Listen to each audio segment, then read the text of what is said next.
অনেকেই সমালোচনা শাকিব খানের পিছু ছাড়তেই চায় না।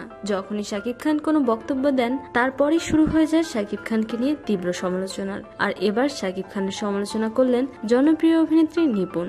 শাকিব খানের সাম্প্রতিক সময়ের ইন্টারভিউর পরে শাকিব খানকে উদ্দেশ্য করে নিপুণ তার অফিসিয়াল ফেসবুক থেকে লেখেন, শাকিব খান, আজকে আপনাকে কিছু কথা বলতে চাই।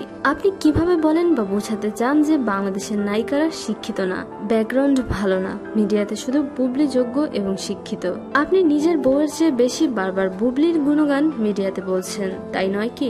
যাই হোক, ব্যক্তিগত ব্যাপারে নাই গেলাম। আপনি পার্সোনালি মানুষকে বা বুবলিকে খুশি করার জন্য যা খুশি বলেন, কিন্তু মিডিয়ার সামনে অন্য আর্টিস্টদের সম্মান দিয়ে কথা বলবেন।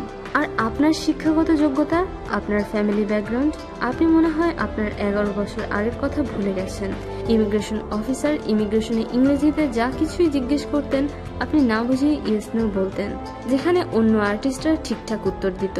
আপনি এতই শিক্ষিত যে ইডি কার্ড পূরণ করতে পারতেন না, ভুলে গেছেন? তাই আরো মনে করিয়ে দিতে চাই, ইন্ডাস্ট্রিতে যা খুশি তা করছেন আপনি। সিনিয়ররা আপনার ব্যবহারে অতিষ্ঠ, আপনার জন্যই তো ওনারা ইন্ডাস্ট্রিতে নিয়মিত না। আপনি কিভাবে ভাবেন যে Razzak uncle, Faruk uncle, Alamgir uncle আপনাকে বারবার সাপোর্ট দিবে?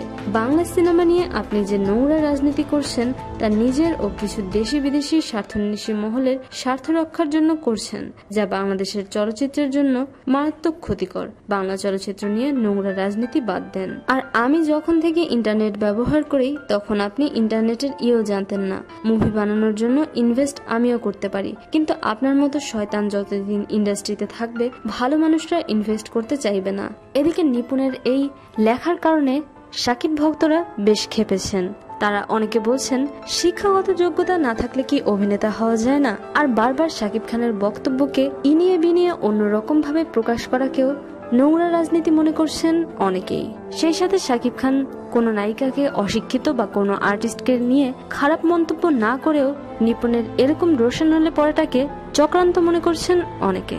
শাকিব খান স্পষ্টভাবে কারো বিরুদ্ধে কখনো কোনো কিছু না বললেও তার কথাকে এভাবে বারবার বাড়িয়ে বাড়িয়ে নিজেদের দিকে তুলে নেওয়াকে আপনারা কোন দৃষ্টি দেখছেন? এবং এসব বিষয় নিয়ে আপনাদের সকল গঠনমূলক মতামত প্লিজ শেয়ার করুন আমাদের সাথে। শোবিজের আরো নিত্য নতুন খবর জানতে আমাদের সাবস্ক্রাইব করুন, লাইক দিন এবং কমেন্ট করতে ভুলবেন না।